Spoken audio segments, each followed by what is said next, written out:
Hi hello नमस्कार सगळ्यांना. तर पुन्हा एकदा माझ्या नवीन एका ब्लॉगमध्ये तुमचं अगदी मनापासून स्वागत आहे. सर्वांना श्री स्वामी समर्थ.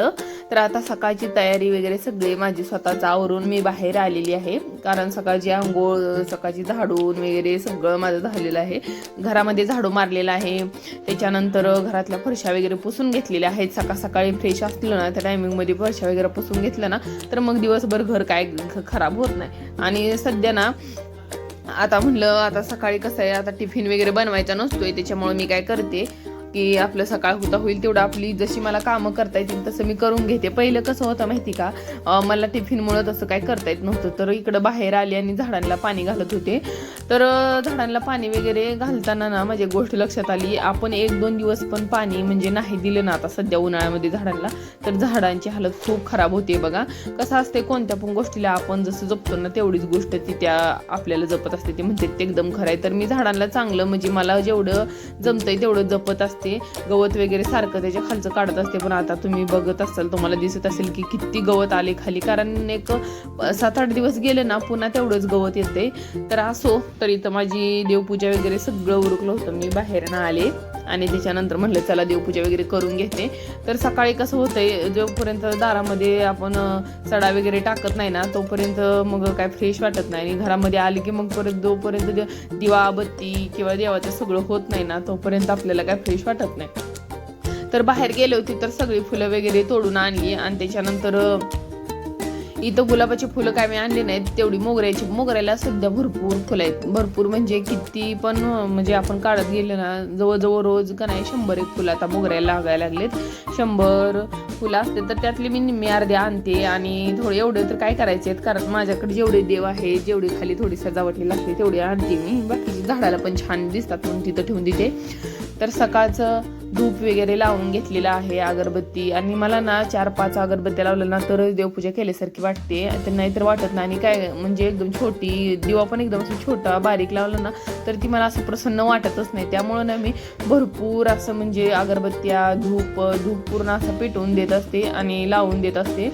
तर पूर्ण असं मंदिरामध्ये एकदम प्रसन्न असलं ना तर मग मला दिवस एकदम माझा फ्रेश जातोय. तसं मला पहिल्यापासून सवय लागलेली आहे. त्यामुळं कसं आहे माहिती का, दुसरं कामच मला सकाळी करू वाटत नाही. सकाळी झालं आपलं सगळं आवरून वगैरे तर सुरुवातीला तर मी देवपूजा करत असते. आज थोडंसं उलटं झालेले.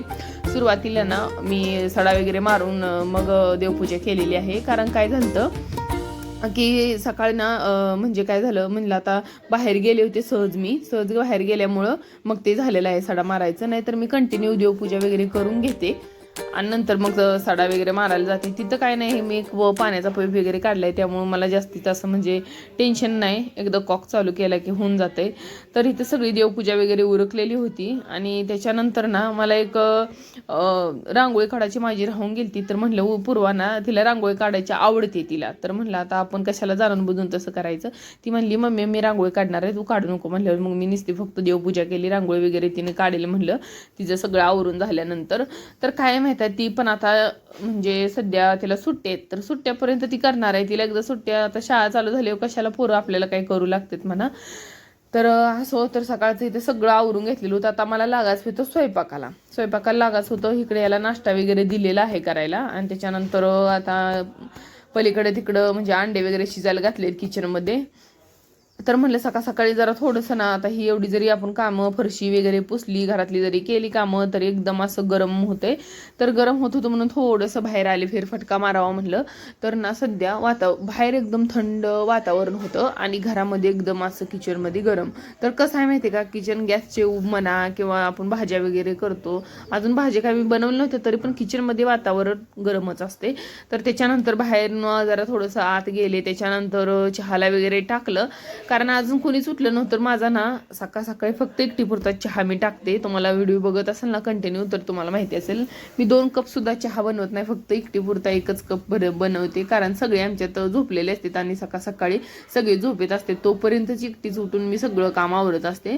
तर सकाळचा चहा वगैरे असा फ्रेशमध्ये सगळं झालं की दिवस पण आपल्याला कसा म्हणजे एकदम फ्रेश जातोय. बघा आपण पीठ वगैरे मळून ठेवलं तर ह्या मॅडम बघा इकडे यांचं काय चाललंय, मला थोडंसं म्हणजे कॉल आला म्हणून मी कॉल उचलायला गेले, फोन उचलायला गेले, तोपर्यंत हिने चपाती ना थोडी पलट म्हणलं तर त्याला ढीगभर तेल लावून ठेवलेलं आहे. तर असं कसं आहे माहिती आहे का, पोरांचं त्यांची बुद्धी ज्याप्रमाणे आता या वयात चालते त्याप्रमाणे त्यांचं चाललेलं असते. आता ॲडजस्टमेंट करून घ्यावं लागते आपल्याला. भरपूर तेल लावलंय तिनं त्या चपातीला, तर म्हणलं आता ती चपाती तिलाच देते खायला, कारण एवढं तेल लावलेलं कोण खाणार आहे. तेव्हा तिने भरपूर तेल लावून घेतलं होतं त्याला. तर मी काय केलं, ती चपाती होती ना त्याच्यावरती मी जी लाटलेली चपाती होती ना ती चपाती ठेवली आणि दोन्ही चपातीला ना असं आलटापलटी केली. त्यावेळेस तिचं तेल जरा कमी झालेलं आहे. तर आता त्याच्यानंतर ना काय झालं, माझं एक रुटीनच आहे बघा. सकाळी ना इथं पण किचनमध्ये मी जोपर्यंत असं पाणी वगैरे मारत नाही ना झाडाला, तोपर्यंत किचनमध्ये फ्रेशच वाटत नाही. आणि कसं आहे शेवटी झाडं ना असं किचनमध्ये 1-2-3 झाडं तर असावं. सध्या माझ्याकडे एकच झाड आहे मनी प्लांटचं, पण ती एकच झाड 10च्या बरोबर झालं. एवढं वाढलेलं आहे, मला वाटलं पण नव्हतं किचनमध्ये किंवा सावलीमध्ये झाडं एवढी छान येतात. कारण मी फर्स्ट टाइम हे झाड लावलेलं आहे. म्हणजे कसं पहिल्यांदाच मी म्हणजे असं लावून बघावं म्हणून सहज लावलं होतं, पण खूप छान फुटलंय ते. कसं झालंय, वरती वरती एकदम रॅकवरती असं चढत गेलेलं आहे. तर इकडं अंडी वगैरे शिजली होती माझी. त्याच्यानंतर काय अद्रक, लसूण, खोबरं, थोडीशी कोथिंबीर याची सगळी पेस्ट एकत्र बनवून घेतलेली आहे. आणि ती पेस्ट आहे ना ती चांगली तेलामध्ये तळून घेतलेली आहे. आणि खोबरं वगैरे चांगलं तेलामध्ये तळून झालं की खोबरं पण थोडंसं, खोबऱ्याची पण पेस्ट मी टाकते अंड्याच्या भाजीमध्ये. तर त्या थोडीशी तसं नॉनव्हेज भाजीला ना खोबऱ्याशिवाय काही चव येत नाही. तर त्याच्यानंतर घरचं काळं तिखट टाकलेलं आहे, थोडीशी हळद टाकलेलं आहे, थोडीशी धना पावडर टाकते मी. आणि आज ज्यावेळेस जास्त हळद टाकत नाही ना तर त्यावेळेस भाजी ना थोडी काळपट होते बघा. तर त्याच्यानंतर टाकून घेतलेला आहे गरम मसाला, परत आपला थोडासा नॉनव्हेजचा मसाला असतो ना तो मटन मसाला, तो पण टाकलेला आहे.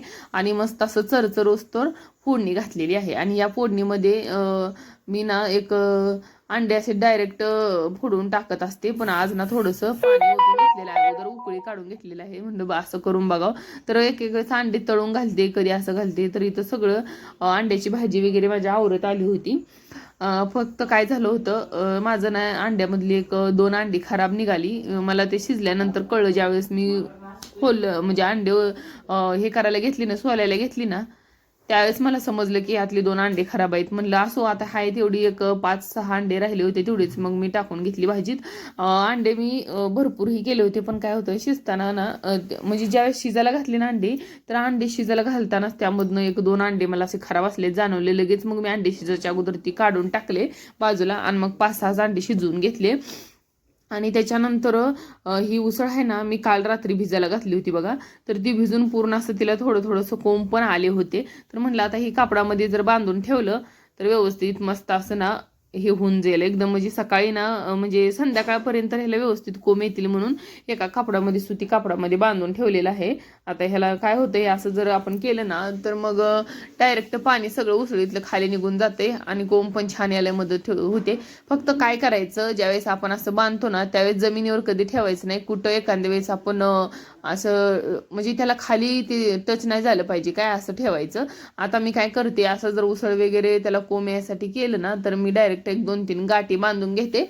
आणि त्याच्यानंतर आपलं मांडणी वगैरे असते ना तर त्या मांडणी वगैरेला टांगून द्यायचं. काय होतंय तिथं म्हणजे खाली जर असं हे जमिनीला रुतलं ना तर ती कोंब व्यवस्थित फुटत नाहीत त्याला. त्यामुळे हे आहे ना, हे बघा हे असं मी असं बांधून घेते. म्हणजे कसं की पूर्ण त्याला असं मोकळे खालून ना मोकळी हवा भेटते. तर जमिनीला तटलं तर तसं कोंब व्यवस्थित येत नाहीत.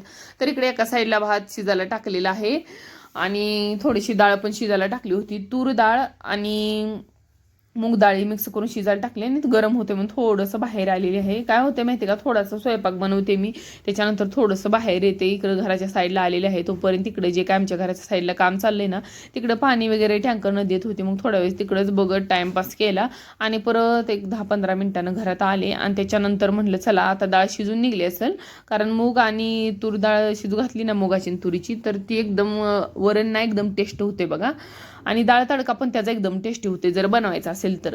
तर मी कधी पण एकाच डाळीची अशी वरण किंवा डाळ तडका बनवत नाही. 2 डाळी मिक्स करते आणि नंतर त्याच्यामध्ये मग ती भाजी म्हणजे वरण किंवा डाळ तडका बनवते. तर इथं ना तडक्यासाठी तडका पॅनमध्ये तेल टाकलं, थोडीशी मोहरी, थोडेसे जिरे ठेचून घेतलेला, भरपूर असा लसूण वापरते मी. आणि त्याच्यानंतर लसूण चांगला मस्त असा चरचरून झाला की त्याच्यामध्ये भरपूर हळद टाकून घेते. त्याच्यानंतर बाहेर गेलते ना तर मग कढीपत्ता आणलेला होता झाडाचा तोडून फ्रेश, मग ते कढीपत्ता वगैरे टाकून घेतला. आणि त्याच्यानंतर थोडंसं हिंग टाकते. त्याच्यानंतर थोडीशी धना पावडर टाकलेली आहे. आणि सगळं नाही, एक 2-3 सेकंद फक्त तळून घेते, कारण कधी पण तडका जास्त तळायचा नाही, नाहीतर कसं करपट असला ना मग एवढा वरणाला काही टेस्ट येत नाही. तर त्याच्यानंतर तडका वगैरे देऊन झाला होता तर थोडीशी कोथिंबीर त्याच्यामध्ये टाकून घेतलेली. ज्यावेळेस आपला तडका आपण आता साईडला काढणार आहे ना त्यावेळेसच कधी पण कोथिंबीर टाकायची. कोथिंबीर जास्त कधीच अशी शिजू द्यायची नाही किंवा तळू द्यायची नाही, तर मग टेस्ट पण छान येत नाही आणि कलर पण वरण. तर असा होता बघा माझा आजचा व्हिडिओ. तर इथंच व्हिडिओचा एंड करते. भेटूया उद्याच्या नेक्स्ट व्हिडिओमध्ये. तोपर्यंत